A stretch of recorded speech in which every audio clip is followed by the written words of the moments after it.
It is 7:25 a.m. Tuesday, May 3rd, 2022. The Chicago section of the APRCO, American Association of Private Railroad Car Owners, Sugarland Limited, is about to end.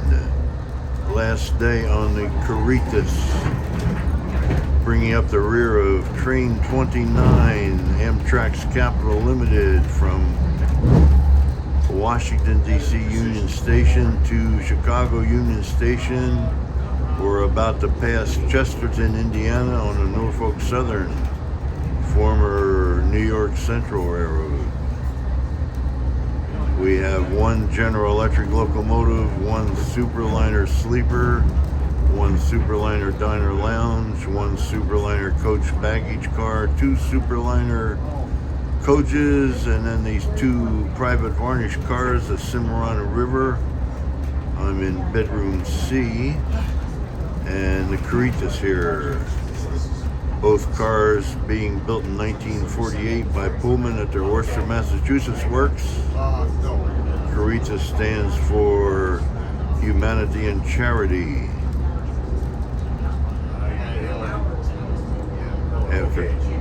Right after Chesterton will be Porter, Indiana, where C&O line from Grand Rapids and other points in Michigan joins us.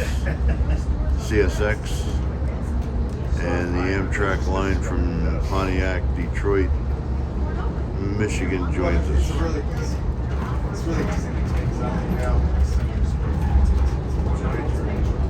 We have been absolutely on time since Pittsburgh. Left Pittsburgh right on time at 11:59 p.m. yesterday. Been arriving here at stations along the Norfolk Southern a few minutes early everywhere, including South Bend, Indiana, our final stop before Chicago. Here we are at Chesterton. You gonna draw us up on the train cam, see us go by? Oh yeah, I did that in Elkhart, but not here. It's too hard to rewind the feed on Rail Street. But we're going to be stopped here for Amtrak interference. Amtrak interference. Yes. They have a dead freight on the main that they're switching out. Oh, so that's the real story. Yeah, he looks like he's switching the yard over there at Burns Harbor. But there's a train sitting on the main and another one lined out to come back into it. So I think he's switching on the main. 350? Yes. What's the Amtrak interference here? Train 350 to Pontiac. Wolverine? Yep. Yeah, we're getting into Amtrak train interference here. Chesterton, Porter, the Wolverine, Amtrak Wolverine headed from Chicago to Pontiac, Michigan. That's how they do their magical delay reports. I've never seen a pedal track carried like that. Yeah.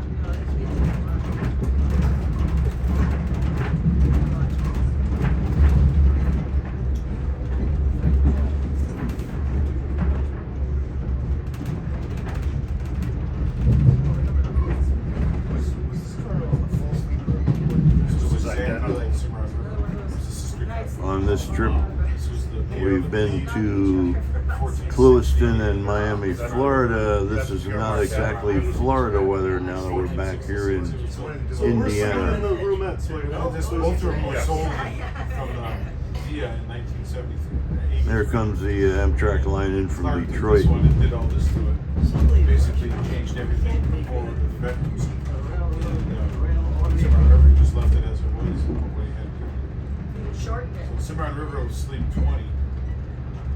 Actually, I think it was sleep 21.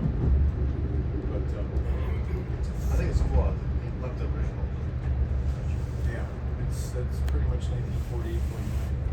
Yeah, I mean it's a nice time capsule too. Yeah. I mean modernized, but it's a time capsule to get a good representation of what it would have been. And I don't know, are there any other 14 floors in service? I don't know of any either. And they were predominantly a southwest, south Well, they were where people ran overnights. Right, and military people, and all military bases in Texas that's. What could Amtrak turn into their heritage fleet bedrooms? To do what? What roof configuration was an Amtrak heritage fleet? 10 and 6. But then you had the NP and the GN. They weren't happy, and then he could run unless there was like 4 accommodations. Yeah. Duplex, yeah. Duplex roomette sections, sleepers and compartments. Do it all in one car. And they were mostly unique to those two. They didn't. The only GN didn't own a 10 and 6. The NP owned 2 or 4, and they were for pool service on the Cascade between Seattle, Portland, and Oakland. They went these 7163s. Eastbound Norfolk Southern Freight. Service, that's, There's a bunch of those around. Probably most original. Well, it's probably like Amtrak condition. Like Probably how Pacific Union is the left it. is the closest. Carpet and the walls and all that. I don't know what he's done to Pacific Union since a new guy wanted, but when DPC owned it, it was pretty much right out of him. he put the yellow window band on there and then rehabbed Did you do anything on the inside? reupholstered the chairs. Reconfigure anything? Okay. I think a lot of people forget about it. Amtrak, that era was kind of cool too. You know, if they restore it to the original, it slowly keeps them.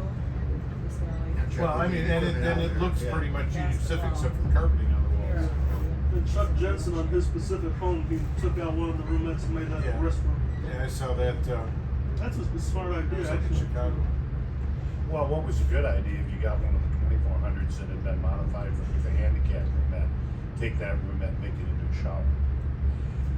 Because that was it was enlarged into the home there, into the porter's area there, and I always loved it, even though it was on the end. I always loved getting the handicap. He's starting on his slumber coach now. Who is? John Webb. He's got a slumber coach, and he, I think it's called the Loch Ness or something like that. Yeah. That's the next car. What's he gonna do for toilets? No idea. I think, well, he only, Pete Messina finished his last job, so I don't know who's going to do it. But If you retain everything in there, that's a 40 passenger car. You have to put something on the ends, convert over or something. Union, Illinois got one. do that. Yeah.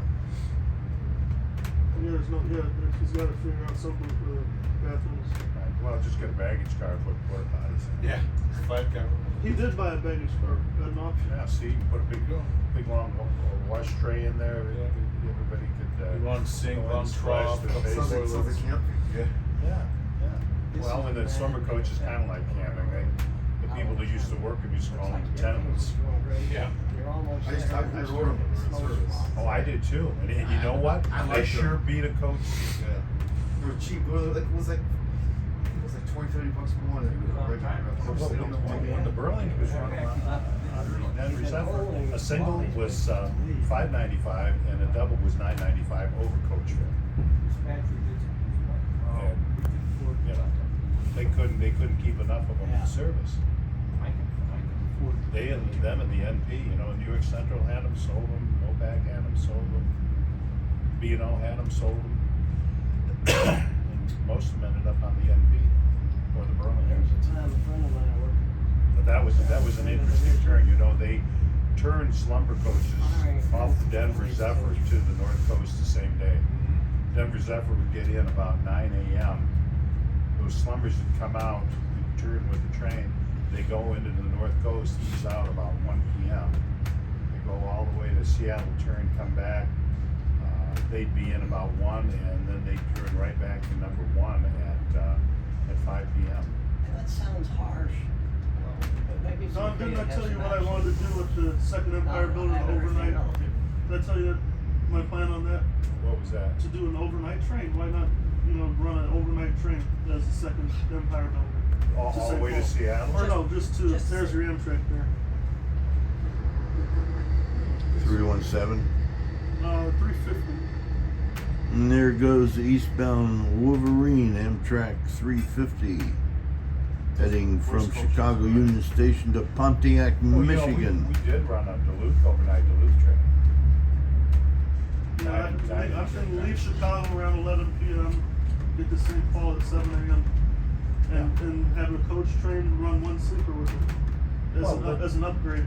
When we ran 9 and 10 that way, it was an F40, a baggage car, 10 and 6, a 9N, and 2 or 3 Fleet long haul coaches. And then have the reverse train leave St. Paul at midnight and get to Chicago at 8 a.m. or something. Yeah, well, once it gets to Minneapolis, you might as well run it to Duluth. Yeah, Have at a that couple point. of cars. Saw that- this morning at the Minnesota legislature. Really? Yeah, Twin Cities. They don't wanna do Do it? we have a freight ahead of us? No, See- that was it. That was our meet. Oh, okay. I don't know. I guess the dispatch was slow to line us up or something. That was our meet. But you know, you lose your whole day on the builder.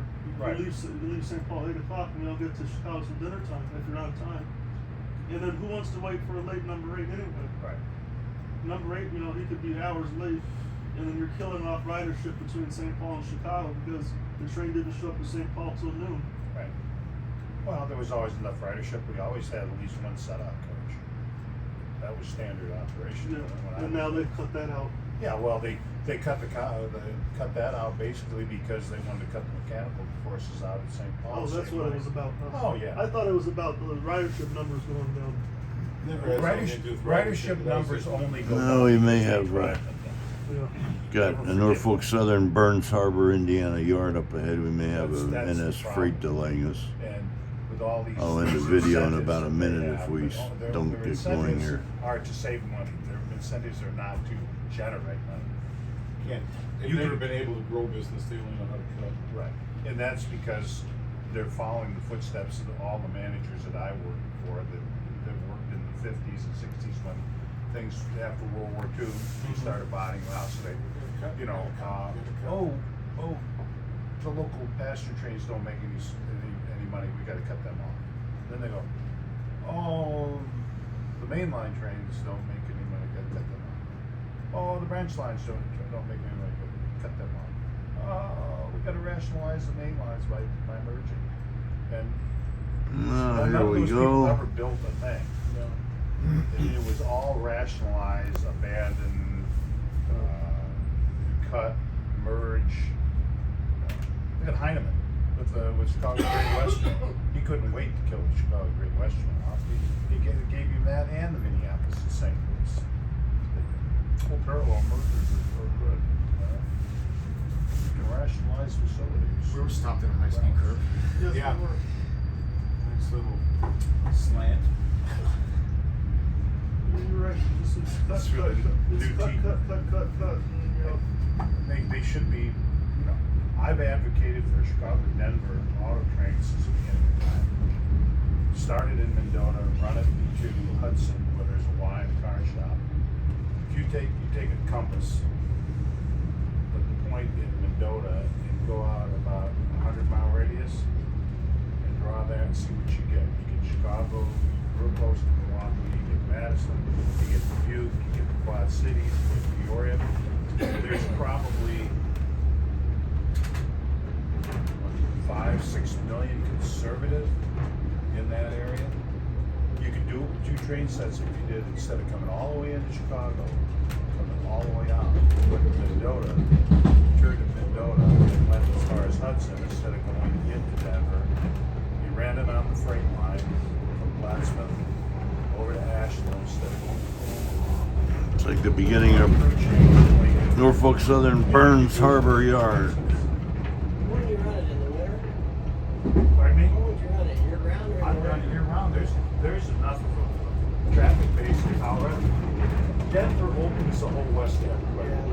You can drive to just about any place you want in a day, a long day. You can get up to the national parks. You can get out to the ski. You can get down to you can drive to Albuquerque in a day from Denver. It's cheaper than renting a car right now. They're getting like $100 a day for cars. It's a total no-brainer. I sat down and interviewed with that Ellis. I said, you guys need to look at this. Maybe what if they Does it find them? have Iowa, does it have Illinois Central,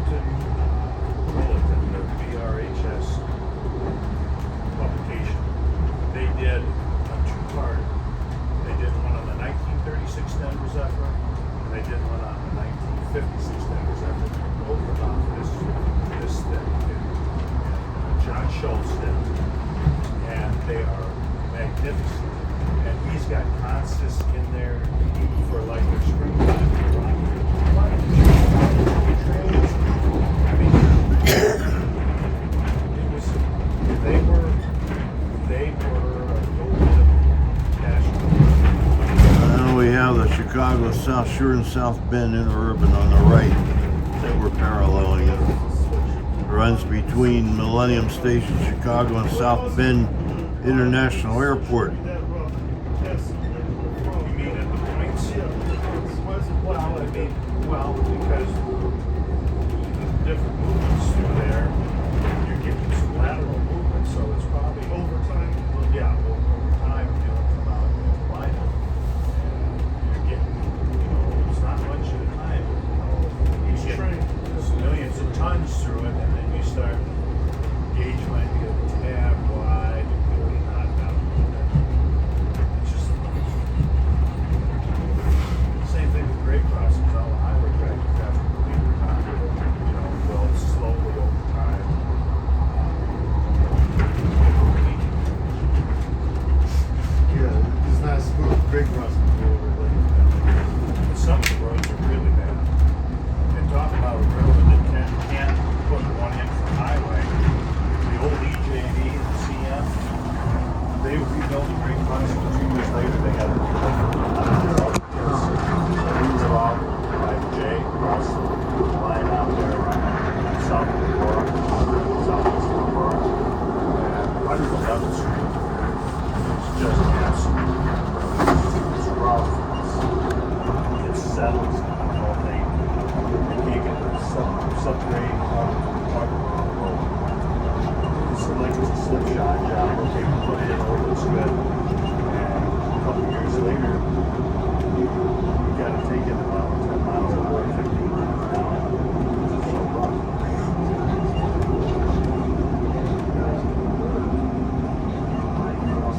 Artificial color puts in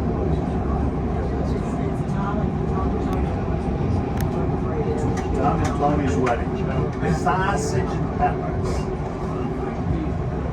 That's not still going on, right? No, I don't think so, no, but they had I love that ad. Yeah, they were good. Have a You know banquet. what? I knew people that went Tony to this. and It was really Tina's funny. wedding. Huh. It was really fun. Deluxe dinner, sausage and They peppers. had it out in Oakbrook. You They probably had don't a place out in remember those. Oakbrook that does Oh, there was a that. long running. Yeah, I used to hear all these advertisements. Yeah, and I It was a haven't heard dinner. that advertised at all. They actually had dinner. It was like you went to a wedding reception. But you also And had then all to wear this- the clothes appropriate for a wedding. Right, and then all the stuff that went on, give it the face. I assume I never saw it. Crashing your wedding. All the goofy things, the mother-in-law Our falling Harley down. group wanted to go, but the other guys were in jeans. Smearing the cake in each other's We faces. would make us, I mean, that would be fun. Is Harley group always brothers coming to a wedding? That'd be a hoot. And they're like, we tried to talk them into it, to do a group. Remember the Harley group was going to go do that? Yeah. Yeah, they wouldn't let them. And a couple of guys said, I'm not wearing anything but jeans. I'm like, and they were going to ride their bikes. It's like, it would have been, to me, that would have been a great thing. Like this Harley would crashing lane or something. Yeah, they should have had a whole contingency come in and leather and send me that's- the side of the family, the biker side Well, of the that's what Mike family. Morgan wanted to do. Yeah, big stogies. A bottle of Jack in the back pocket. Everything's stereotypical about a biker.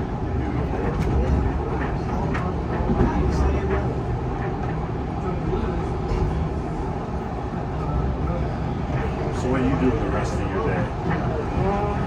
Going back to sleep when I get home.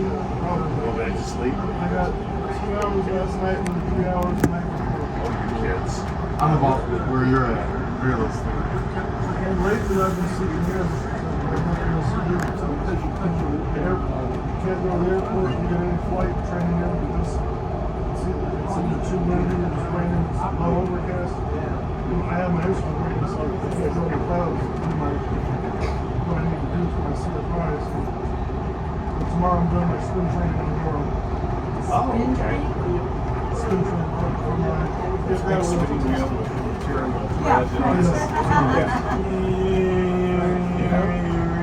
Are you a single engine or double I engine? have my multi-engine commercial, so I've got all my ratings that I need, but I just need my CFI so I can start teaching on my flights. That's basically the only way. That's the only way to do it. You know, after Rob, Steve Sandberg's nephew did that. Let's have a look inside the lounge section of the Caritas. He's got his fixed for he's got teletype. And he's one of the ones that when they do wire work, where they hold the helicopter in one position and don't move, he's that good. Helicopters are very hard. My brother went to plane for helicopters, and he said it's not much a light straight. Well, and they hired him. The place where he took the classes in Utah, hired him right out of class. Military pilot describes the helicopters that He got dedicated, got a job when I was out. His wife got married, bought a house. Oh, okay. His wife lived there for a little bit. She didn't like Minnesota, so she moved. I would have been able to be there by now, 250 hours. They're happy. I don't think they'll ever change it. They might if it gets bad enough. But I think it can get worse than this. I think the That pilots is my should- fellow Plymouth Place resident, Larry Herndon. When things like that He's had the lower berth in bedroom C on the Cimarron River, and I have had the upper berth. What makes me a different pilot, having my multi-engine commercial rating in 330 hours versus sitting in the right seat wagging my mouth for another 1,000? How does that make me any better of a pilot? Besides, you know, I know the knowledge I can never teach it, but I'm not the one flying, so what difference does it make? I mean, no one's listening. No one's rules. How does that make me a better pilot? Sitting in the right seat for 1,000 hours wagging my mouth and without how to fly the plane. Yeah. My brother went to the same path that you were. He gave up on it. He and a good job at NASA. And they pay so well, the benefits are so well. I just ended up staying. So, yeah, definitely challenging. It's hard to get into. And getting those hours.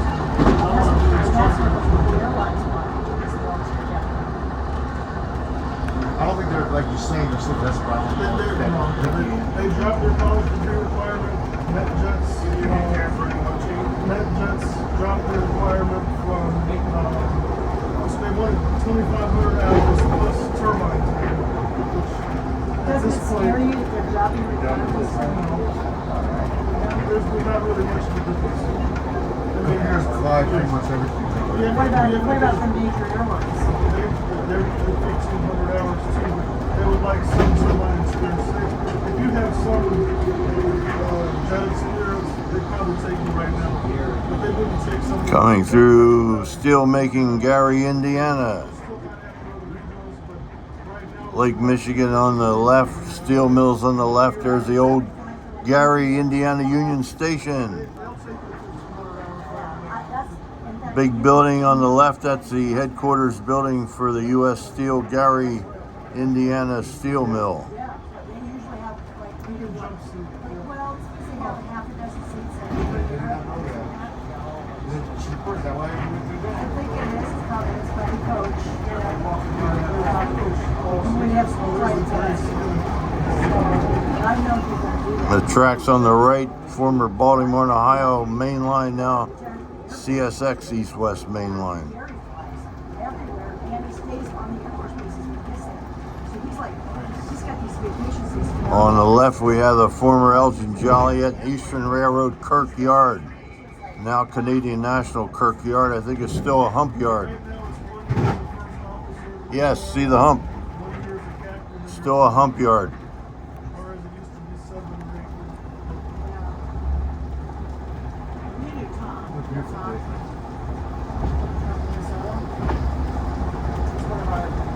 He was the number one pilot for Delta Northwest. So when they merged with Delta, he still was the number one.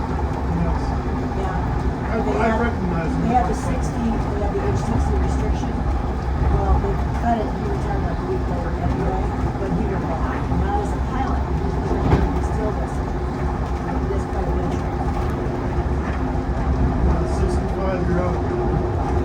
Now it is 65? So it's just up to 60. They did that about 5 years ago and it still doesn't help. Because they're still retiring 800 to 1,000 pilots. Why not? They're making $100 to go to I wish you spent 30 years in North Research. No, I wish. You have to still hit that age. I'll have 30 years in less than 5 years.